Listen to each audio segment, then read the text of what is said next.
ili mwingine awe salama. Sio rahisi, lakini mwanaume mmoja tu anayeitwa Yesu ambaye siku ya leo tunaazimisha kufufuka kwake. Haleluya, haleluya, haleluya, haleluya. Kwa miongoni mwa mambo yanayoonyesha kuwa Yesu wetu ni wa ajabu ni upendo wake kwetu. Upendo wake kwetu ni wa ajabu sana, ni wa ajabu sana. Lakini jambo lingine, natamani nisiwacheleweshe sana mwende mkale pilau.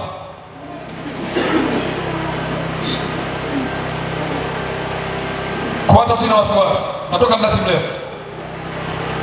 Jambo lingine, nguvu zake ni za ajabu.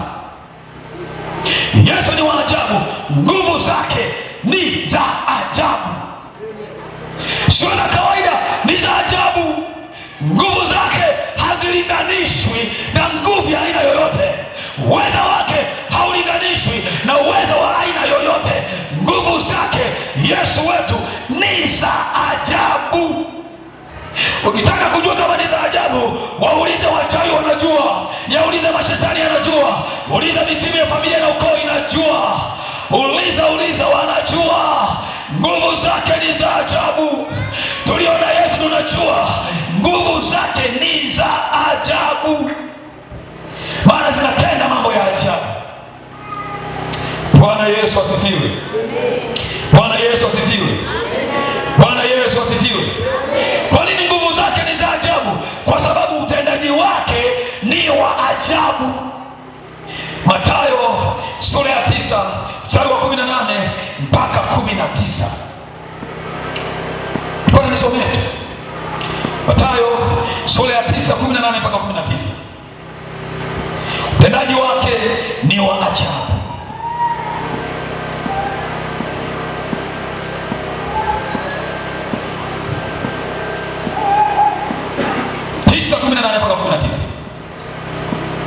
Biblia inasema ndio 9:18 mpaka 19. Ndio.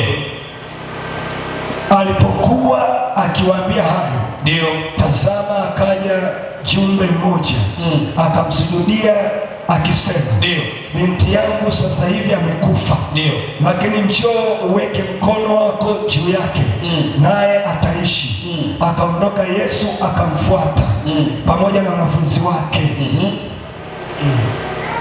Hebu Luka hapo soma mstari wa 23 mpaka 26 hapa. 23 mpaka 26. Yesu alipofika nyumbani kwa yule jumbe, aliona wapiga filimbi na makutano wakifanya maombolezo. Akawaambia, ondokeni, kwa maana kijana hakufa, amelala tu. Wakamcheka sana. Lakini makutano walipoondoshwa, aliingia akamshika mkono yule kijana akasimama. Zikaenea habari hizi katika nchi ile yote. Sema, nguvu zake ni za ajabu. Kwa nini? Kwa sababu utendaji wake ni wa ajabu. Biblia hapa inaweka wazi, inasema kwamba alikuja jumbe mmoja akamsujudia. Alimfuata jumbe mmoja akamsujudia, akamwambia, Bwana, binti yangu amekufa. Binti yangu amekufa. Biblia inasema Yesu akaondoka akamfuata pamoja na wanafunzi wake. Lakini Yesu alipofika nyumbani kwa yule jumbe, aliona watu wanaomboleza, wako watu wanapiga filimbi na makutano wakifanya maombolezo, wenye kulia wanalia, wenye kugaagaa wanalia, kila mmoja anasema ya kwake. Kwenye misiba kama ilivyo, mwingine anasema nilimpenda sana, alinisaidia, nilimwagiza na maji, aliniletea, nilifanya. Kila mmoja na ya kwake. Watu wanaomboleza, watu wanalia. Lakini Yesu akawaambia, ondokeni, kwa maana kijana hakufa, amelala tu.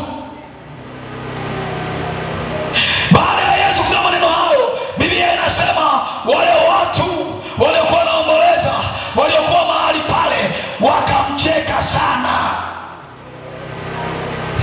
Watu wanaocheka na kumeza habari za Yesu hawakuanza leo, hao unaowaona hawajaanza leo. Hata wakati wa Yesu mwenyewe akiwa duniani physically, walikuwepo na walikuwa wanamcheka.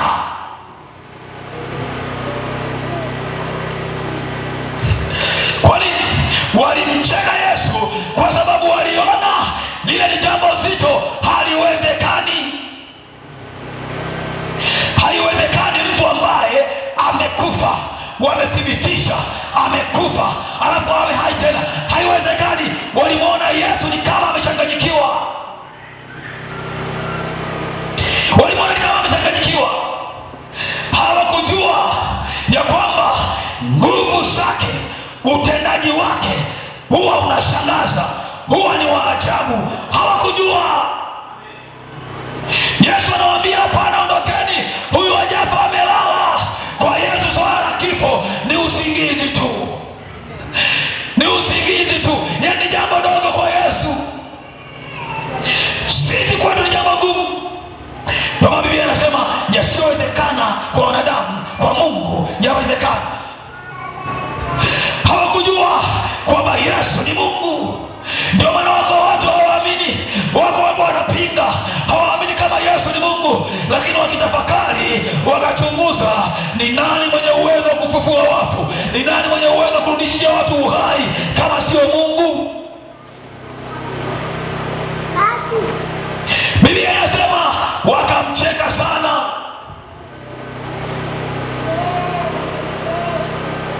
Biblia inasema baada ya mkutano, walipoondoka mahali pale, walipoondolewa mahali pale, Yesu mwenyewe akaingia, akamshika mkono kijana, akamwambia simama. Hebu tafakari, mtu amekufa, amelala, watu wanalia, wamekata tamaa, alafu jamaa anasema huyu hajafa, amelala. Watu wanalia, Yesu anawaambia hajafa, huyu amelala.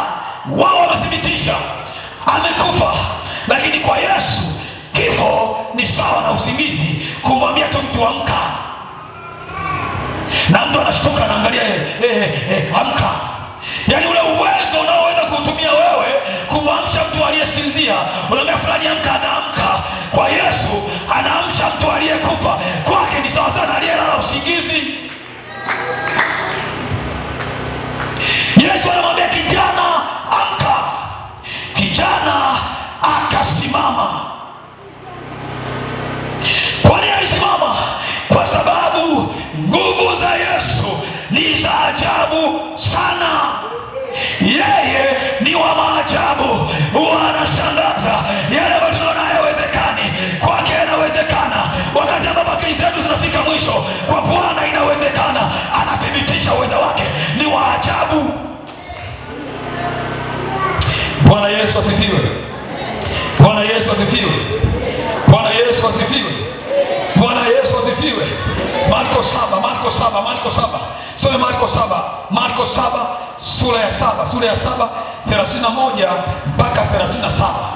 31 mpaka 37. Biblia inasema, yes, akatoka tena katika mipaka ya Tiro, ndio, akapita katikati ya Sidoni, akaenda mpaka bahari ya Galilaya, ndio, kati ya mipaka ya Dekapoli. yes, wakamletea kiziwi, yes, naye ni mwenye utasi, wakamsi amwekee mikono, akamtenga na makutano faragani, akatia vidole vyake masikioni mwake, akatema mate, akamgusa ulimi, akatazama juu mbinguni, akaugua, akamwambia Efata, maana yake funguka. yes. Mara masikio yake yakafunguka, kifungo cha ulimi wake kikalegea. yes. Akasema vizuri. Akawaonya wasimwambie mtu, lakini kadiri alivyozidi kuagiza ndivyo alivyozidi kutangaza habari. Hebu sikia hiyo habari.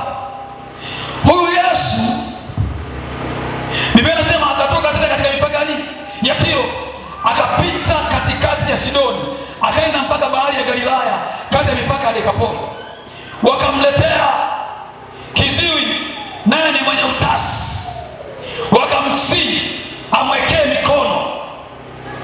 Unajua, hawa ni watu ambao walitambua kwamba Yesu anaweza. Hizi sababu tunazielezea hapa, hawa watu pia walijua kwamba Yesu anaweza. Wao waliamua kumpelekea mtu ambaye ni kiziwi, lakini sio tu kiziwi, hata kusema hasemi.